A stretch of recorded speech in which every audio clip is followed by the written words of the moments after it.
Dwayne the RV Inspector here, and today we're going to be talking about a very disturbing trend that I noticed at the Tampa RV Supershow that I just came back from.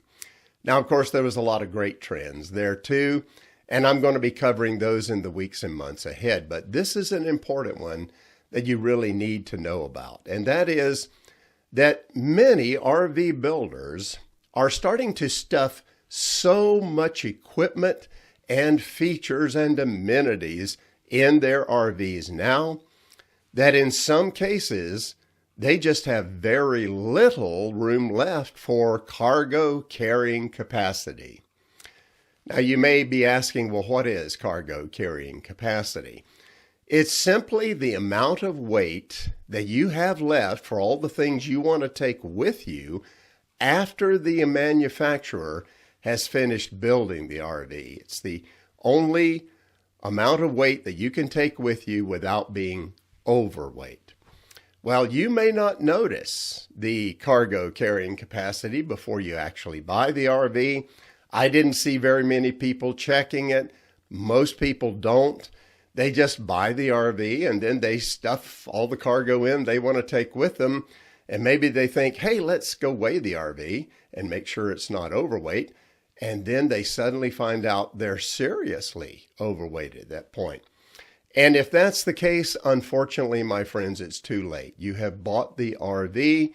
Now you just simply cannot carry everything that you want to with you on your travels and your camping adventures.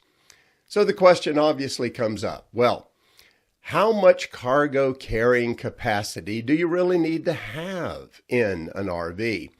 We can't really set a figure on that because it's going to be different depending on the person, the RVer, how they like to travel, how they like to camp, how much stuff they want to take along with them. But we can say this, for motorhomes, cargo carrying capacity will include your cargo, the things you stuff in like dishes and clothes and food and tools and RV gear and all of those kinds of things that we love to have with us. But it can also include all of the fluids in your tanks, like your freshwater tank and your waste tanks. However, it also includes the weight of all the passengers in that motorhome as well. So when you start adding that up, that really adds up quickly. Now, towable RVs is pretty much the same, but it doesn't include the weight of any passengers because you shouldn't have any passengers back there when you're towing the RV. Now, the problem here is that most RVers are going to seriously underestimate the weight of all the things that they like to take along with them. I mean, they just keep putting in things and they're not necessarily heavy of themselves, but you keep putting them in and adding them in, and the weight goes up and really adds up fast. So here's a few general guidelines that I think you should use to help. Number one, in my opinion, I think you should probably avoid RVs that have a cargo carrying capacity under 1,000 pounds. That is, unless it's a really small RV like teardrop trailers and things along that line. But if it has cargo capacity under 1,000 pounds, that really doesn't leave you with very much at all, and especially if it's a motorhome. In fact, at the show, we saw some motorhomes that had a cargo carrying capacity of 800 pounds. Now, when you put a few passengers in there, you're going to eat up a large portion of that right there, not even counting anything else that you put in the RV. So under 1,000 pounds, in my opinion, you should just skip that. Number two, I think it's best to have somewhere around at least 1,500 pounds of cargo carrying capacity. Between 1,000 and 1,500 is really marginal, but around 1,500, that's when it starts to get a little more comfortable, especially if you only have two people going in that RV.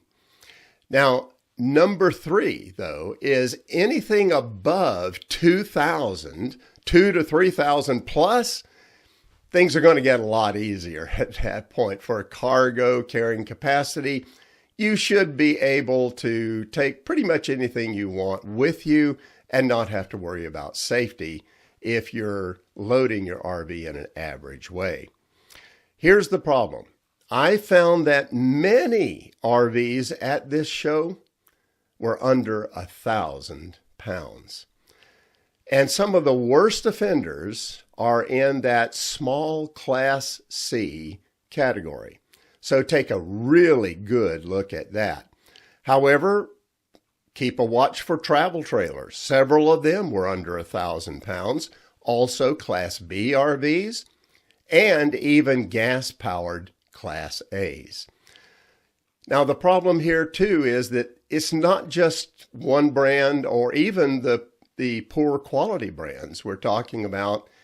Some of this is true even from the better brands. They're just so focused on making sure they put everything they can in those RVs that they leave you with little cargo carrying capacity, and you can have an unpleasant surprise. So how do you know what the cargo carrying capacity is for any RV? Here's the good news. And that is that usually there is a sticker somewhere on that RV that's going to tell you exactly what your cargo capacity is. Now, you may have to hunt for it. On towable RVs, you're usually going to find it on the street side, that's what we call it, on the exterior wall at the front. Very often, you're going to see a weight rating sticker, and right above it, very often there is a cargo capacity sticker. With fifth wheels, sometimes it can be right around the corner from there. But when it comes to motorhomes, it's kind of a guessing game. You've got to go find it.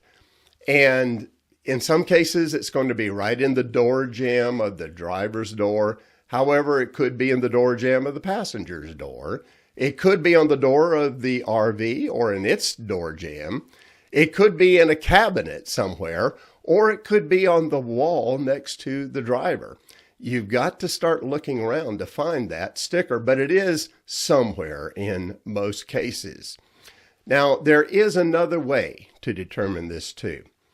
If you go to the website for that manufacturer and you look up that RV, very often they're going to tell you what the gross vehicle weight rating is. That's the most that RV can ever weigh safely going down the highway. If they don't tell you the cargo carrying capacity, then look for the unloaded vehicle weight and subtract that from the gross vehicle weight rating. It will give you a pretty good idea of generally how much cargo you can put in that RV. Now, let me say this, my friends. This has actually always been a problem to some degree, but I'm bringing it up now because at the show, it was very obvious. It's getting worse. And manufacturers are just trying to put more and more and more of the things that people are clamoring for. But in some cases, they're doing that at the expense of cargo capacity. Now, I'm going to be listing some of the worst offenders in this area in my Best Brands guidebooks, because I produce these guidebooks for every category of RV to help you know which brands are building with the best overall build quality. But even in some of the better brands, you'll find some of these cargo capacity problems. I'm going to be listing those problems so that you can be prepared in advance and know what to avoid. Well, I hope this video is going to help you then avoid getting an RV that's just going to be disappointing for you when you take it out and travel and camp in it for the first time. And that's it for now. Have safe and happy travels, my friends. Until next time.